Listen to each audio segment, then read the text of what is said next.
Good evening, ladies and gentlemen. Can everyone hear me in the back? I guess if you can't hear me, then you wouldn't really indicate so, would you? I'd like to start off by welcoming everyone here tonight. My name is Brent Todderan. I'm the Director of City Planning for our City of Vancouver here. I'd like to thank everyone for coming on a playoff night. It says a lot about your passion and interest in urbanism and architecture in our city that you come out on such an important night. If you'd like, we could give periodic updates of the score, but I hear things aren't going well. You may not want to know. It's apparently not going well, which I suspect is just a way to make sure that the Canucks come home and win at home. I think that's the strategy here. But for all of you who've taken time out of your busy schedules and your busy evenings to come out and participate in a dialogue about Vancouver architecture with us, we really do appreciate it. I want to acknowledge SFU and the City Program and Mr. Gordon Price, who's here somewhere in the audience. Oh, there you are, Gordon. Co-sponsor of this event with the City of Vancouver. Gordon, thank you very much. As usual, your program does remarkable things in terms of stimulating urban dialogue around the city. You're the best at it, bar none, and we truly do appreciate your partnership in putting on this event tonight, so thank you. And I will come to your plug in just a minute. I've agreed to do that. But before I do that, I thought it would be useful to help us understand certainly why we are here, why we have this rare opportunity to hear from such significant North American architects here tonight. And it really has to do with the City of Vancouver's policy and approach to tall buildings. It's an approach that's been around for about 14 years. Ray, I think it might have been established even while you were still Director of Planning or just shortly after that, and you were one of our main consultants in originally doing this work. But for about 14 years or so, we've had a policy that relates to significantly taller buildings within the downtown skyline. And these are buildings that don't necessarily penetrate view corridors or what have you. They're just taller buildings within the pattern, and thus are held to a higher standard. And for many years, we've had a practice where when we have one of these buildings proposed, we take our ordinary process, which is to have the building architecture and urbanism reviewed by our urban design panel, a very, very important function and group within our process of urbanism in Vancouver. We take that normal approach and we augment it. We augment it by having at least 2 international architects be added to the panel. And that's been a process we've used in the review of buildings like the Shangri-La, or the Arthur Erickson building, formerly known as the Ritz-Carlton building, the building that we're so hoping will go up soon, that has a curvature to it, or the Hotel Georgia building that's going up very close to where we are tonight. Those kinds of projects have gone through this enhanced review process, including bringing architects from elsewhere across North America to stimulate our local discussion on architecture. And they add their voices and their talents to our already talented urban design panel, which provides advice to us on literally a week-by-week basis. And we do have the regular members of our urban design panel with us here tonight, and they've enjoyed a dinner with our 2 guests this evening, and we really do want to thank our regular urban design panel members for the remarkable contribution you make to our process and to an eventual very high quality outcome for Vancouver architecture. So we do very much appreciate that. There is something new, though, that has happened relatively recently. Because Council approved a new policy for taller buildings in the last number of months, empowering the idea for 5 additional taller buildings to be approved within our skyline, we actually improved or increased or augmented our standard for what those buildings would do. And without putting too many words up on a slide, I actually wanted to share with you this new standard that we've created for these taller buildings. We say now, and this is the old standard used to say architectural excellence. And you can imagine in a city where we try to do everything reasonably excellent, that was a very unclear standard in terms of what it meant. So this is the new language we actually use in Vancouver. All higher buildings must establish a significant and recognizable new benchmark for architectural creativity and excellence while making a significant contribution to the beauty and visual power of the city's skyline. So, admittedly, still somewhat subjective, but but we think a much higher bar for excellence in terms of architectural quality, beauty, and excitement. At the same time, we also set a new standard for the green performance of these taller buildings within our pattern. So the new policy says higher buildings should demonstrate leadership and advances in sustainable design and energy consumption. And even more so, all buildings must significantly demonstrate and advance the city's objectives for carbon neutrality for new buildings with a stated objective to achieve a 40 to 50% reduction in energy consumption from 2010 levels. And that's a mouthful. But what that is by far the highest standard we have for any architecture in the city, in a city that already has the highest standard in North America for all our usual buildings. So in a city where we already have a very high standard for all our buildings, this is the highest standard we have. So you can imagine when we go through our urban design process tomorrow with our regular panel members and our invited guests, these are the new standards that they're going to be applying to their consideration of this building. And this will be the first time that our panel actually applies these new standards to their architectural review, and frankly, we can't wait to see what the result is. We're very excited about it. So with that, I'm going to do my quick plug for an upcoming event, and then I'm going to do my introductions first of my good friend Jack Diamond and my new friend Rick Cook.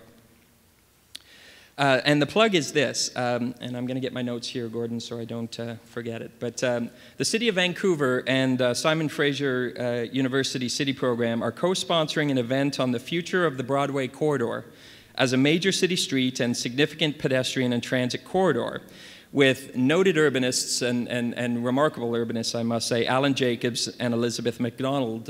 Many of you probably know Alan Jacobs' work, the author of Great Streets, the former director of planning for the city of San Francisco, and just a remarkable North American urbanist. And no less so is his wife, Elizabeth MacDonald. And the two of them are going to be presenting on Monday, May 30th at 7:30 at the SFU downtown in Seymour and Hastings site in the Siegel Room. So it's not quite, Gordon, up on the website yet, but it's going to shortly be up on the website. So do check the website for SFU's city program to make sure you get all the information on that event. Gordon also reminded me that there's an upcoming event SFU is putting on crowdsourcing as a design tool and technique. I understand it's going to be in more workshop form, Gordon. And that's coming up, what's the date again? Do you remember? He's Googling the date. It's coming up shortly, so do check Gordon's website to make sure you don't miss that event as well. So with that, I'm going to introduce our first guest, Mr. Jack Diamond. And I did say that Jack is a friend of mine, and I'm very delighted that Jack was able to come to participate in our process from the city of Toronto. Mr. Diamond is the founding member of Diamond and Schmitt Architects, which has been the recipient of numerous international and national awards for design and sustainability. Currently, the firm, which has been named one of the 50 best managed companies in Canada, has projects in 6 countries worldwide. He is also known for his travel sketches, and I understand Jack has a new book on sketches out, which he tells me is available at the nearby chapters, which if you ran out and bought it, he would probably sign it for you tonight. We were talking over dinner about how much Jack enjoys just constantly drawing freehand in his architectural work and in his personal interests as well. Jack, for those of you who know significant Canadian buildings in the recent years, was the designer of the Four Seasons Performing Arts Centre in Toronto, which is just an extraordinary urban building in my opinion. And not only is he a great architect, but I think he is truly a giant of Canadian urbanism, and that's not necessarily something you can say of every architect, but he's definitely gone beyond architecture into city planning, urbanism, civic life in general, and he is a true man of the world in terms of a great passion for urbanism. So Jack, very pleased to have you here. Thank you for coming, and please help me welcome Jack Diamond.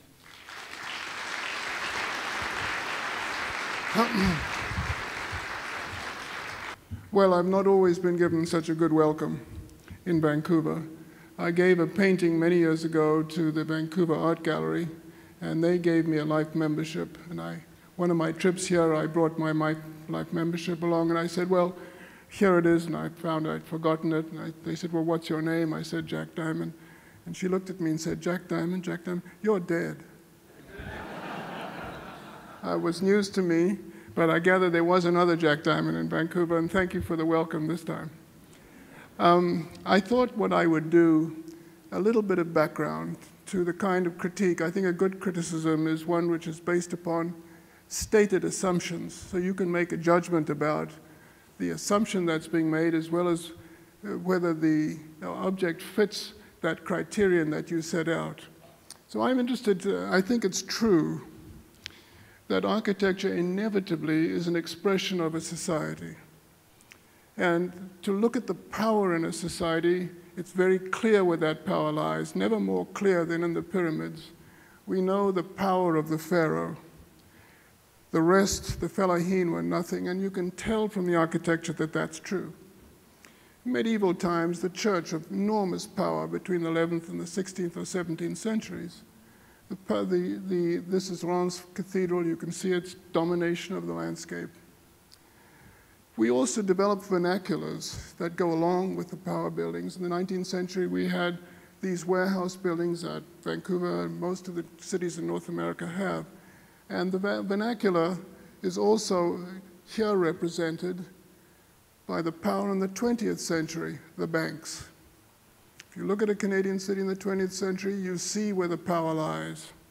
And all of those central buildings in Toronto are bank buildings.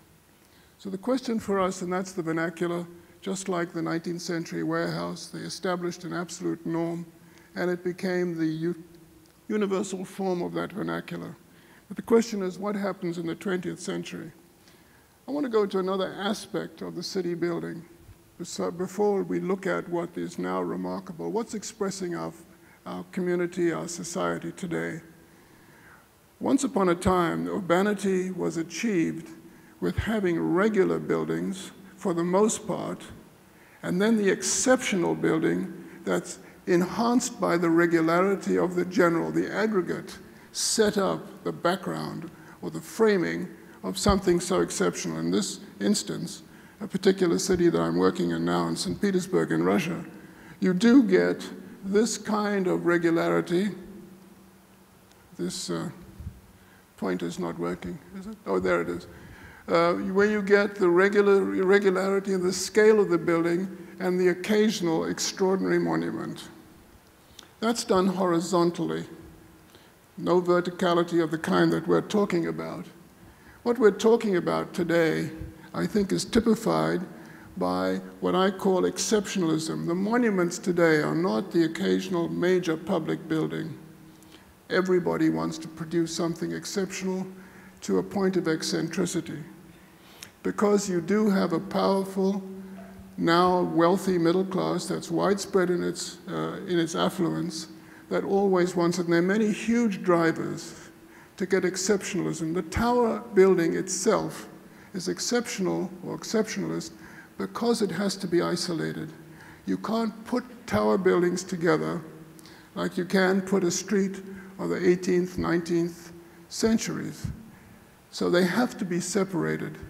But cities are made up of continuities, not discontinuities. The essential difference between a suburban form, urban form, suburban forms are made up of discontinuities, urban form made up of continuities. So the question is, a very essential question at base of what we do with tall buildings is how do we get urban continuity? How do we maintain the life of our streets? Do you think I could get a glass of water? Thank you. How do we maintain our urbanity with the tall buildings that are exceptionalist in their nature and driven by a society which is looking for, in the 20th century, or the 21st century rather, where we are really have almost an excessive form of individualism, where everybody can make their own expression, and buildings have huge drivers to be exceptional. First of all, there's the real estate driver. They want to have an instant address, instant recognition of something special. Architects often make their careers by doing something exceptional. Thank you so much.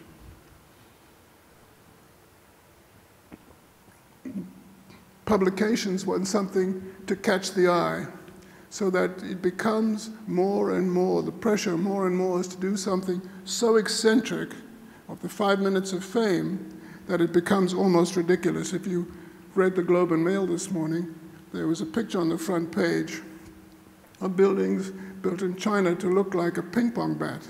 That's how crazy it gets. So this notion of competition is another form of drive. It's not new. This is medieval San Gimignano, 14th, 13th century in Italy. People were building towers in competition with the great families. And now, this is how bad it gets.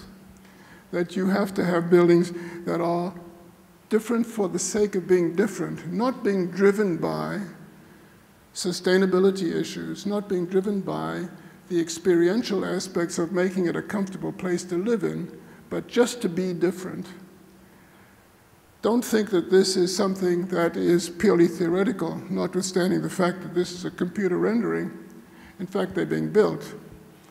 But exceptional buildings of this kind don't necessarily make a good city. Good cities are made not in the air, where the individual can have an exceptional location, but they're made by what happens at the ground level. That's where the city is made. And I can vouch for the fact that Dubai is no place that you want to be a pedestrian. Some great buildings, of course, are not just exceptional because they are eccentric. They can be doing it because they are a display almost of affluence and wealth. This building in Hong Kong makes a point of spanning from here to there. Very expensive. When this was built some 15 years ago, it cost $1,000 a square foot to build, an excessive use of material. And one of the aspects of sustainability,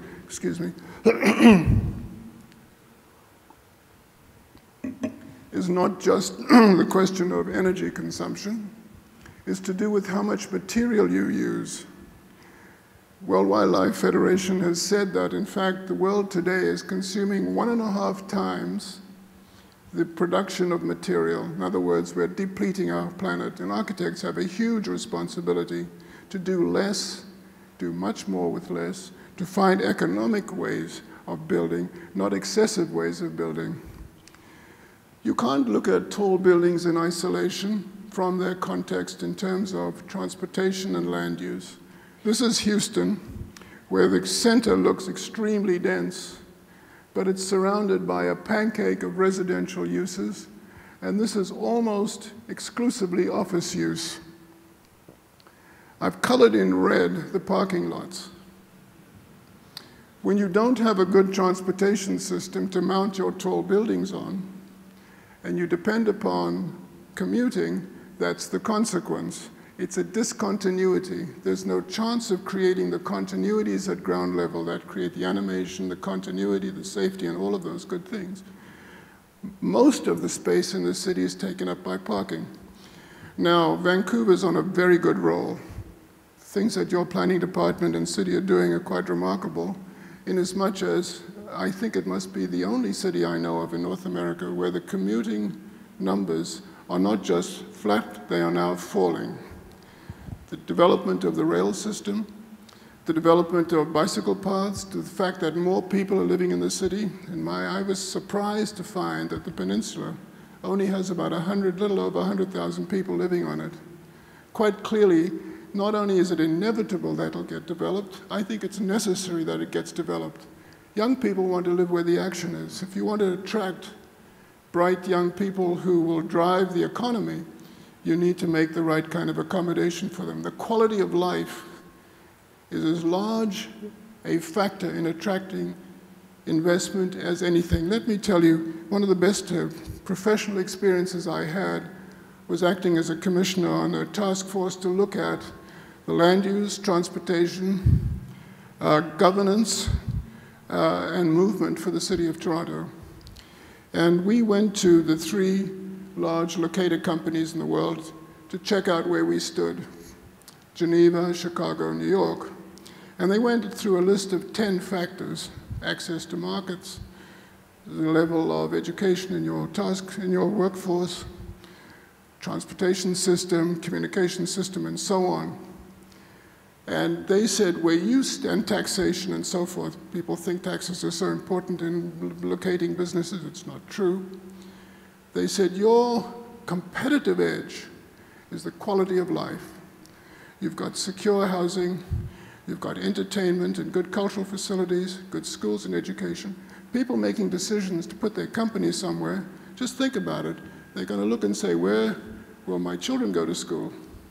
Where am I going to live? Where will my workforce live? So the quality of life is a hugely important factor in making cities competitive.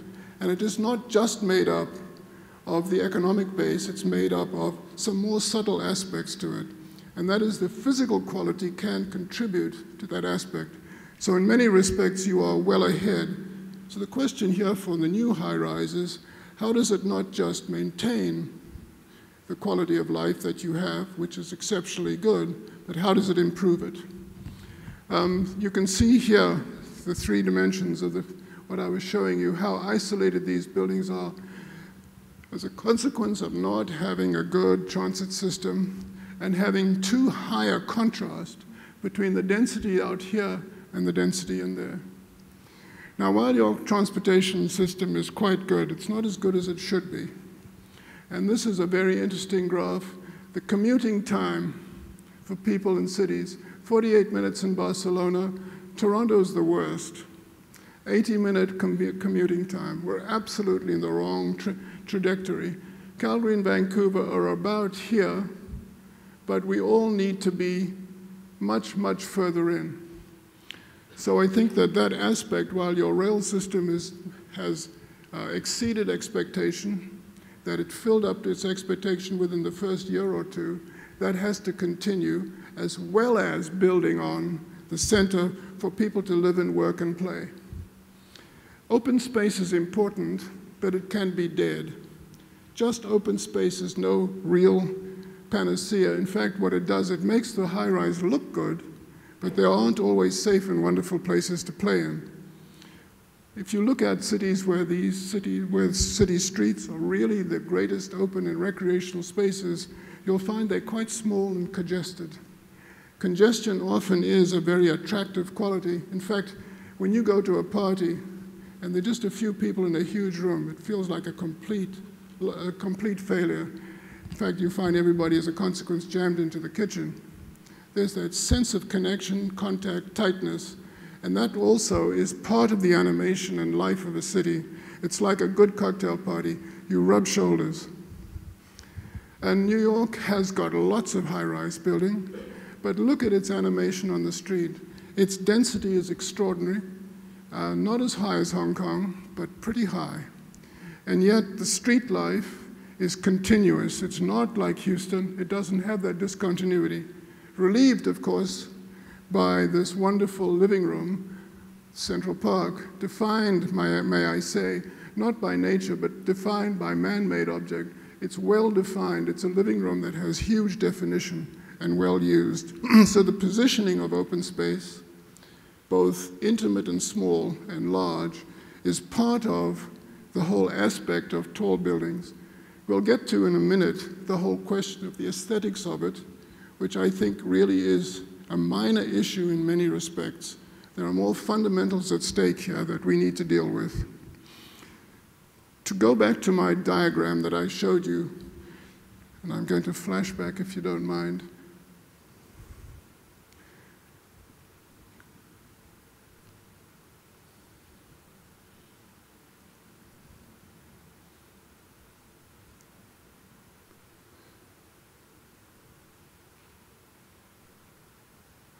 Yes, that's the one.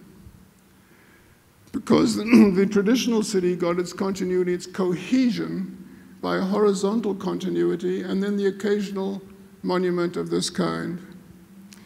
If we're going to have the same thing happen, we need to get our continuity here, but our contrasts can occur vertically as long as the base is maintained. So it's that base, the human scale of the base. If you want to look at great cities, human scale 5, 6, 7, 8 stories high, you can name it Paris, London, Zurich, all about that level. And then I don't care that much in one respect. I don't want you to misquote me on this. In one respect, what the hell happens above? I do care about it, but not for this reason. Not for the reason of what happens at the base. It's the base that is significant in maintaining that city and its continuity, its life, and its cohesion.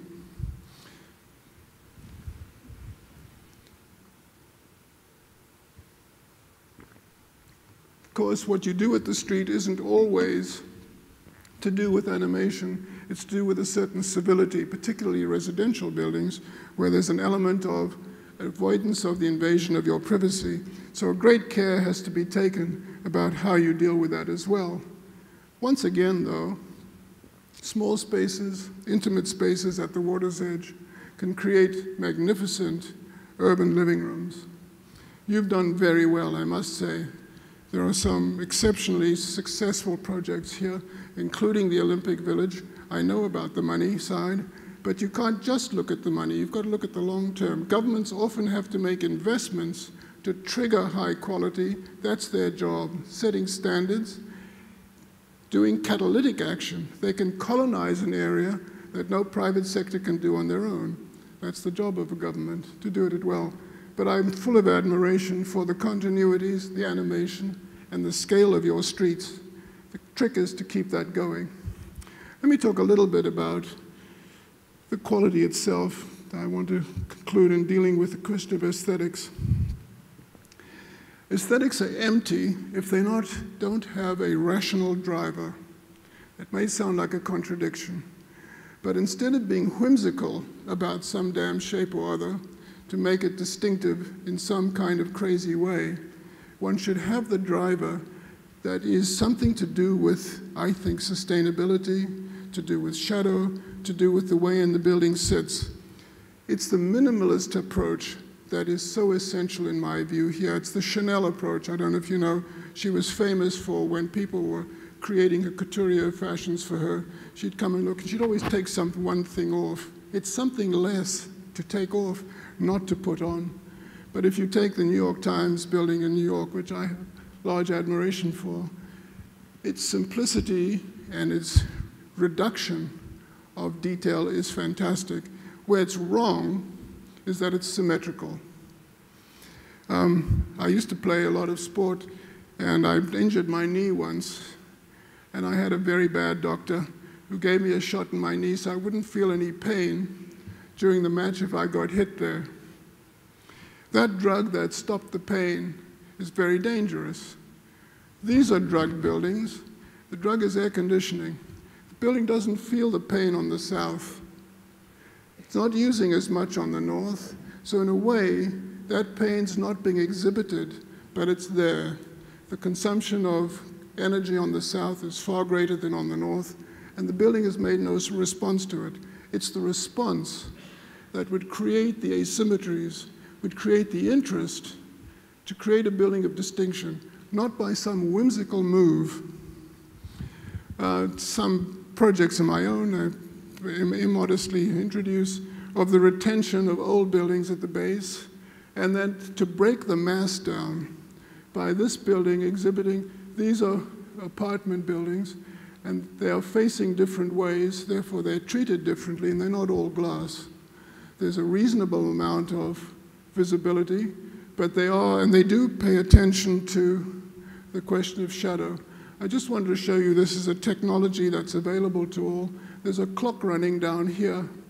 So you can not only test the shadows of what your building is casting on, but the time it takes when it's overshadowing public space. So you can run these for every day of the year, very quickly, very simply, and tell exactly the environmental impacts of a building by doing it in this manner. That's the building I just showed you, and we were very concerned about a public space that would be overshadowed. And so we tested it for various heights and various configurations. You can break the bulk of the building down by virtue of its program. The most satisfying way, I think, is to give expression to the differences within the building of its program. Another way in which you don't have to be kooky to get differences, but at the base always retail and some amenity, or shafting, getting the building shafts of 2 wings of it or leaves of it to make those changes. So to break the bulk down vertically is also one of the manners to in fact reduce its impact. But here is a building which is just about to be opened, but is different on 2 sides. On the south side, you need a horizontal shading device, and you can do it in glass. And on the west side, you need a vertical one. So you don't reduce your visibility with the shading, but you can, in fact, get the differences between the two sides. In other words, the driver is something substantial, not something whimsical. Architecture before architects, the most extraordinary response to the materials at hand and the conditions in a hot, wet climate. Usually you places swarming with bugs or some insects at the ground level that eat you or the grain that you save, and you want to change, you want to get every ounce of breeze to cool, because your body cools by the evaporation of your perspiration. And so in a hot, wet climate where there's not much change between day and night temperature, you want shade and you want breeze. People built these kind of buildings out of frames and thatch to achieve the air conditioning with no mechanics. Take the opposite condition. In the desert where it's very hot in the day, very cold at night, high glare, built with there's no wood around, built with mud, thick walls that warm up slowly during the day and cool down slowly at night in an opposite cycle to the daily temperature range, and small windows against the glare, producing a distinctiveness that's driven by circumstance and necessity. Necessity is the best design tool. So what do we do when it comes to materials? Well, you've got one in your exhibition grounds. The geodesic dome used a very small amount of material to cover a large amount of space, an extraordinary engineering feat to use a little material. A building not just recently constructed in Toronto, an exhibition of extraordinary consumption, 12 times the amount of steel needed. Needless to say, I didn't design this. But the fact is that this was willful design to create shapes as a sculptural element without being driven by content, driven by minimal material, nor driven by making it work on the street. Not the way to go. So I'm going to conclude with just looking back to nature and seeing how extraordinary nature is in putting material exactly where you want it and no more. Look at the cantilever of this beam off a very small base. There's a fiber continuity that does that, and it really is remarkable. Or a spider's web. The strength of that web is exceptional, but just the amount of material needed. So I want to leave you with this thought that, in fact, tall buildings will bring you the density that will, in fact, reinforce the city. A very positive thing to do. It can provide a variety of living spaces. It can work extremely well, taking your views into account, which I know Vancouverites feel strongly about, and so you should. You have a wonderful setting for the city. You need to worry about your neighbors and how you overshadow them, or whether you block their view, but you can do it and maintain that density that you've projected while keeping the kind of continuities that you've been so successful in achieving at ground in the city to date. Thank you very much.